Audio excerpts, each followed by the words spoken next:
What up, though, people? Thank you for pushing play on the Lions Roar vlog again. We are here on chapter 6 of the second book of Adam and Eve. One out of two books. We're on book 2. We're going to go ahead and jump in. All right. When Seth heard these words, he was amazed and inclined his heart to Satan's treacherous speech, and said to him, Saidst thou, there is another world created than this, and other creatures more beautiful than the creatures that are in this world? So remember, Satan is attempting to trick Seth again. And just like we determined in the previous video, we started to kind of see that the trickery and the deception is happening in the mind. So I believe what's happening is that spirit, that dark spirit, is attempting to remove Seth's mind from being sound and balanced. Because remember what it's been said about Seth, that he prays and he fasts, and he is of a continence that is of a higher spirit. So Satan is trying to trick him and get him away from that mindset.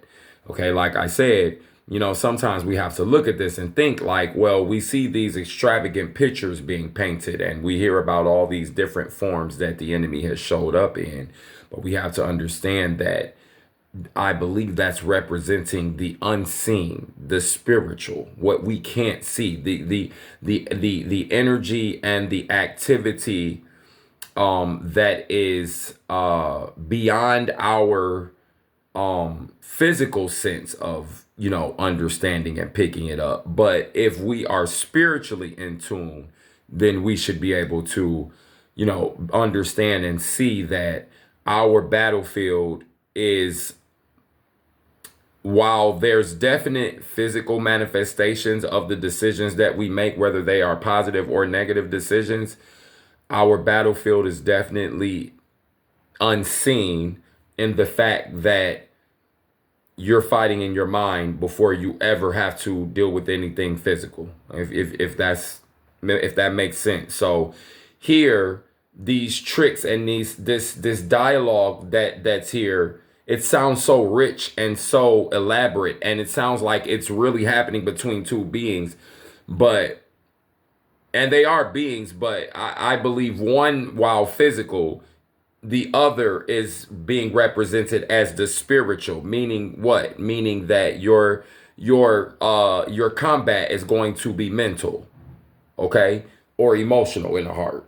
You understand? Or spiritual altogether, with all that unseen energy together. Okay? So Seth is in the middle of trying to trick, Satan is in the middle of trying to trick Seth, and Seth looks like he's starting to believe it, but let's see what happens. And Satan said, the dark one said, Yes, behold, thou hast heard me, but I will yet praise them and their ways in thy hearing. Okay? So yes, like it is, as you say, these ones who, oh yes, they're amazing. That's basically what he's saying. Oh, it is as you say, and it's so great. He's trying to trick Seth, okay? But Seth said to him, Thy speech has amazed me, and thy beautiful description of it all. Yet I cannot go with thee today, not until I have gone to my father Adam and to my mother Eve, and told them all thou hast said to me. Then if they give me leave to go with thee, I will come. So in other words, I can't respond to this mindset. I can't respond to this. I'm not responding to this. No, what I'm I'm having these thoughts. I'm going to go back to Adam and Eve. I'm going to go back to mom and dad. Mom and dad, hey, I'm having these thoughts, about, going and dipping over here and doing this, and I don't know if I'm necessarily supposed to be feeling these things. I don't know if I'm supposed to be feeling this. What am I feeling here? So Seth, so that could be kind of like how we look at that. Like Seth is saying, I'm not going to respond to whatever the medium is, however Satan is attacking him, if it's spiritually in the mind, emotionally in the heart, or if it's literally physically right there and he's trying to trick Seth in person. because they probably would have had a totally different thing going on back then. I don't know. But what we do know is we have this information that's in front of us that definitely where Seth was being tricked by the Dark One. Okay? And Seth gets wise and says, "No, I'm going to go talk to my parents about this and figure out. Well, I hear what you're saying, but I don't know, man. This might be too good to be true." Seth is a smart one. Unlike Cain, who leaned in and who fed in and who brought into the dark energy and the dark thoughts and the dark mindset, and who did not reject those things. But here we see Seth is rejecting just like Abel did. Okay. Again, Seth said, "I am afraid of doing anything without my father and mother's leave, lest I perish like my brother Cain and like my father Adam, who transgressed the commandment of the Most High God. But behold, thou knowest this place. Come and meet me here tomorrow." Okay. So, hey, when I'm out, doing what I'm doing, I'm, whatever it is, when I come back to this place, maybe we'll revisit this thing. Okay. But I got to go check in with my parents first. I can't lean into that thought, or maybe I'll come here and possibly see how I feel about that tomorrow, but I'm going to check in with my parents first. When Satan heard this, he said to Seth, "If thou tellest thy father Adam what I have told thee, he will not let thy come with me. He will not let you come with me. But hearken to me. Do not tell thy father and mother what I have said to thee, but come with me today to our world, where thou shalt see beautiful things and enjoy thyself there, and revel this day among my children, beholding them and taking thy full of mirth, and rejoice evermore. Then I shall bring thee back to this place tomorrow. But if thou wouldest rather abide with me, so be it." In other words, I'll bring you back. Don't worry about it. Just come. I just want you to experience how great everything is, Seth. And if you don't, I'll bring you back. And if you don't, and if you like, you can then just stay with me. Deceptive, lying, manipulative, evil, doodle pile of a whatever he is, that's Satan. All right. Then Seth answered, the spirit of my father and mother hangs on me, and if I hide from them one day, they will die, and God will hold me guilty of sinning against them. So in other words, Seth is like, man, my parents is not about to play that, so I need to go check in. In other words, I'm having this thought of going off on my own. But now I need to go check in with mom and dad, Adam and Eve. I can't do this. And if I do this, my parent, no, I can't do this. Seth, you can't do this. You can't go dip off, and he's desiring to go press forward and blaze a path for himself, blaze a trail for himself. He wants to be a trailblazer. That's in the human genome, I believe. I believe it's there from, well, not that I believe. We know it's in the human genome because we keep moving forward. But I believe it's there because the creator, we're like what created us. What created us is a creator, and we are creators. We are little mini creators. Okay? So, all right, where was I at? Come back to them. Okay, and God will hold me guilty of sinning against them if I hide from them. Okay. And except that they know I am come to this place to bring up to its my offering. So he was there doing his offering. They would not be separated from me 1 hour. Neither should I go to any other place unless they let me. But they treat me most kindly because I come back to them quickly. So I'm going to go check in with my parents. But so, okay. Side note, so he's at a place where he gives offering. So I find it very interesting that he says, "Hey, you know this place, come back here tomorrow." He doesn't know what he's dealing with in his mindset. So I think metaphorically what that's saying is, okay, as this is the place where he gives his offering, and he has this thought, because let's just say when he's giving his offering, he's in a spiritual way, right? So let's just say like there's a different mindset and a different energy and a different focus, if you will. So when he the enemy tricking him here, and he has these thoughts here. That's why he would be more kind of like inclined to say, hey, maybe I'm supposed to pay attention to this, because while I'm here giving my offering and I'm here in this higher spirit, hey, I'm having this thought. Hey, this is nice. Because remember, he's saying like, hey, I'm not saying that you're wrong. I'm just saying I got to go check in with my parents first. But I think I like this idea right here. Okay. So then Satan said to him, what will happen to thee if thou hide thyself from them one night and return to them at the break of day? Like, oh, nothing's going to happen. Don't worry about it. Oh, no, it'll be okay. Let's just stay out one night and see what's happening. Let's go pursue this thought and see. So Seth is having, I believe what this is showing is Seth is having an internal battle. Like I said, the battle's in the mind. I've been saying it with this vlog. He's having internal dialogue. He's having a wrestling. It's a tug of war between one side of his brain and the other side of his brain that's saying, hey, one side is saying, hey, go over here, do this. The other side's like, hey, you already know what you're supposed to be doing. You already know you're supposed to be doing this. You already know what's been going on. This over here, he doesn't know yet. So that's why he's like, well, look, I'm going to go check in with my parents. But we know that's what's going on, right? Okay, let's keep moving. But Seth, when he saw how he kept on talking and that he would not leave him, ran. And he went up to the altar and spread his hands unto God, spread his hands unto Elohim, the Most High, Yahweh, and sought deliverance from him. Okay, so that's very interesting. So Seth eventually, when he realizes, like, he gets a little nervous. He feels uncomfortable. He's like, wait a minute, bro. Because after a while, now he's like, I just told you. See, okay, to Seth, it makes sense that he's like, look, I got to check in with mom and dad. The thought keeps coming.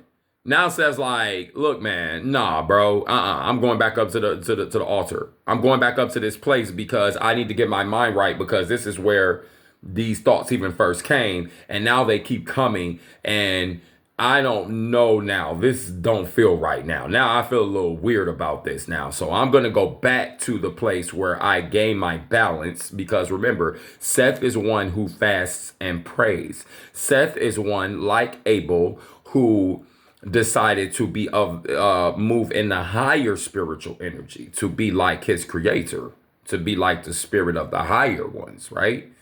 So Seth automatically noticed, like, after he tells him something that makes perfect sense to Seth, like, man, I know for a fact my parents ain't gonna be happy if I don't come back. But you keep trying to get me to not go back to my parents, bro. I've heard about you. Remember, we're sure that Adam and Eve probably have mentioned this dark one to the kids before, because remember, a few chapters ago, it talks about how they showed the children remember when they put the things in the cave, and like there was something that they put up in the cave. I think maybe it was the palm branches, but they put something up in not palm branches, the fig branches. I think it was fig leaves that they put up in the cave that was kind of like a reminder. So remember, they've already been showing the kids that. So they definitely talked about everything that happened. So you have to know that, like, they know about this Lucifer, this Satan, but Lucifer's very crafty. So that's why Seth at the top of this chapter was kind of like, oh, this is nice. But then all of a sudden he's like, wait a minute, bro. Like, you keep talking, you talking too much. Now I'm about to run from you. Okay. Then God sent his word and he cursed Satan, who fled from him. This is after Seth ran from him and went and stretched out on the altar and he sought deliverance. Okay. But as for Seth, he had gone up to the altar, thus saying in his heart, the altar is the place of offering and God is there. The higher one is there. A divine fire shall consume it. So Satan shall be unable to hurt me and shall not take me away. Okay. Divine fire shall consume it. So when we read certain things, like when it comes to these scriptures, especially around the Hebrews and writings that are dealing with them, when you're dealing with like divine fire, and the fire consuming things, that's not always literal. Okay. Sometimes like that's not always literal. That just basically means that, like, the higher power accepts or not accept, like EXCEPTS, accepts, ACCEPTS, okay? It accepts your offering, okay? The intense higher power accepts your offering. That's what it says when it says, like, the divine fire shall come and consume it, okay? So shall Satan be unable to hurt me and shall not take me away. Okay, it's like, and not hurt my life. Take my mind away, confuse me, take me off focus, etc. Then Seth came down from the altar and went to his father and mother, where he found in the way, longing to hear his voice, for he had tarried a while. In other words, he was going a little bit. He was out of what was normal, like his time frame for going and doing his offering and doing whatever he was doing. So Adam and Eve were definitely there waiting for him and glad to see him and like hoping that he was okay, right? So Seth began to tell them what had befallen him from Satan under the form of an angel. However, Seth didn't know that it was Satan, okay? This writing is saying, he's telling them that we know it was Satan, but Seth don't know, right? So, but Adam, when he heard his accounts, he kissed his face and warned him against that angel, telling him it was Satan who thus appeared to him. Then Adam took Seth and they went to the cave of treasures and rejoiced therein. But from that day forth, Adam and Eve never parted from him to whatever place he might go, whether for his offering or anything else. This sign happened to Seth when he was 9 years old. So that's the final verse. So Lucifer, that dark one, Satan, the devil, however you want to say it, he starts early. That energy starts early. That and it does. It does. Yeah, I worked with kids for a very long time. You know, I worked with youth in a lot of different situations, a lot of different capacities, all ages, just a lot of different, like from honor students to just like the at-risk students, to working in lockups and managing lockup facilities and running like community campaigns and dealing with kids and their parents and different things like that. I'm telling you right now, these young people, they definitely get attacked for absolute certain. That darker energy, it's for its benefit. It's for the benefit of the darker energy to attack the mind of the children.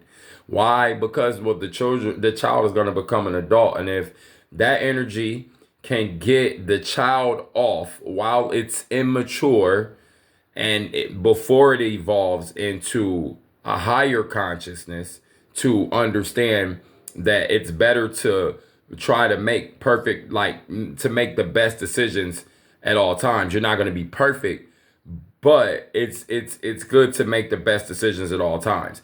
That energy doesn't want you to get to the mindset that where you realize that.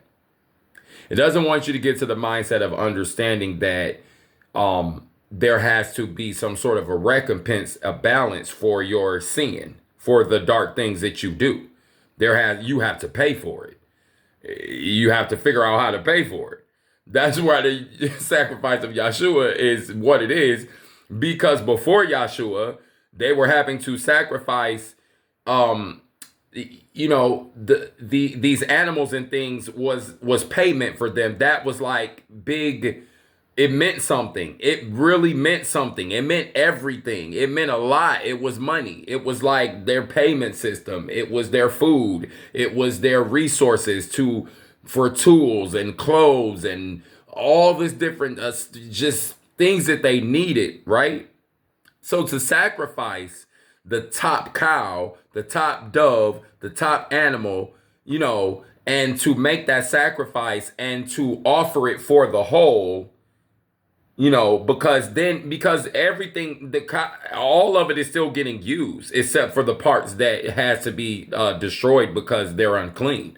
All of it is still getting used for what it's getting used for, but it's getting used by the assembly. If there's a feast or a festival, and it's getting sacrificed for meat, it's still going to be used for other tools and clothes, and that meat and things is going to go for everybody. those clothes and those tools and things that that it ends up becoming is going to be for everyone's benefit, or it's going to be used for something that's going to support a thing that's for the benefit of everyone else, if you catch my drift.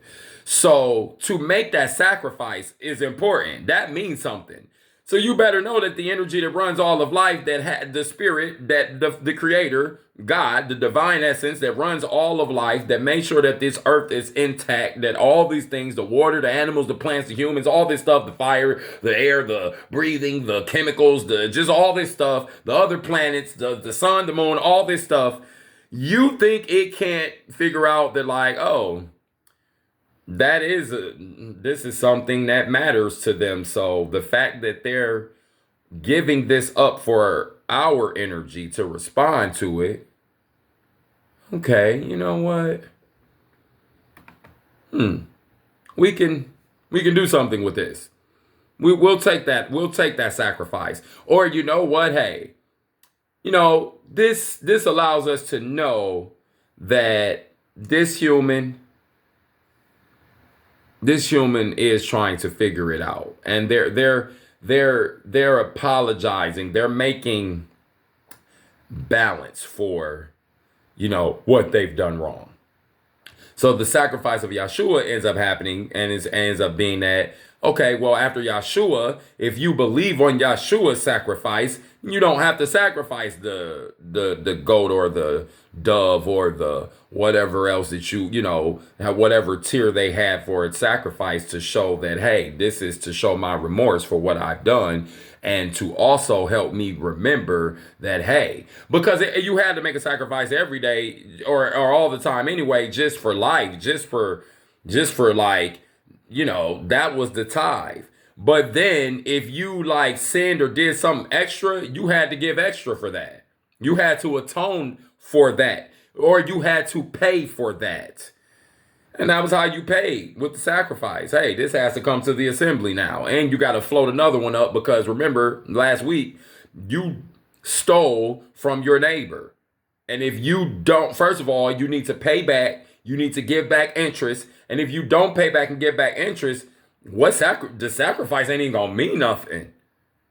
After you pay back and give interest, then you come to the assembly for the sacrifice to let us know that, hey, okay, I recognize and I realize that we are trying to be of higher accord here in everything that we do. So I'm sorry, this is my payment.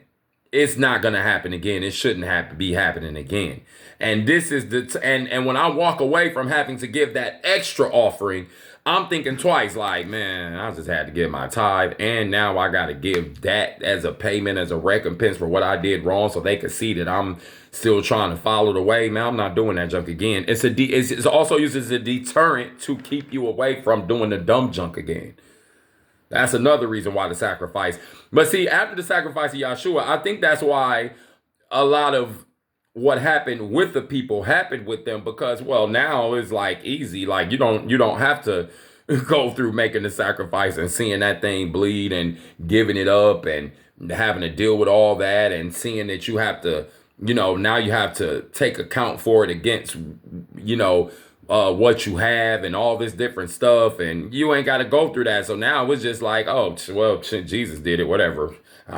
I'll just go sin and repent later, because, well, I don't have to worry about going to get the cow and cut it and going through all this stuff and figure all this stuff out. And now I'll just sin and just go pray about it, and I'll be okay, and just jump off. And it can't work like that. This is it, man. That's it. That's it. Y'all, I appreciate y'all for coming, man. We're just gonna keep this thing moving forward. I know sometimes it gets a little spotty in here, where it's like it's kind of like a week or like days where I'm not posting. Most recently, it was just because I needed to take a break. Sometimes it comes down to like that I record these, I go back and watch them, and there's something wrong with it, or I put a wrong piece of information out by mistake, and I can't really fix it with the comments. So I will have to go back and re-record. That was the case with this one and the one after it, which is crazy. Actually, what happened is I didn't even record this chapter. I actually went to chapter 8 by mistake and had that lined up. So it just was like a whole big old mess up. So that's why things just kind of got a little behind. But that's it, y'all. If this information, if it resonates with you, you probably know someone who it would resonate with. Go ahead and send this to them. Get their eyes on it. Hit that notification bell so you can keep up when I post. And y'all be blessed. Come back. Peace.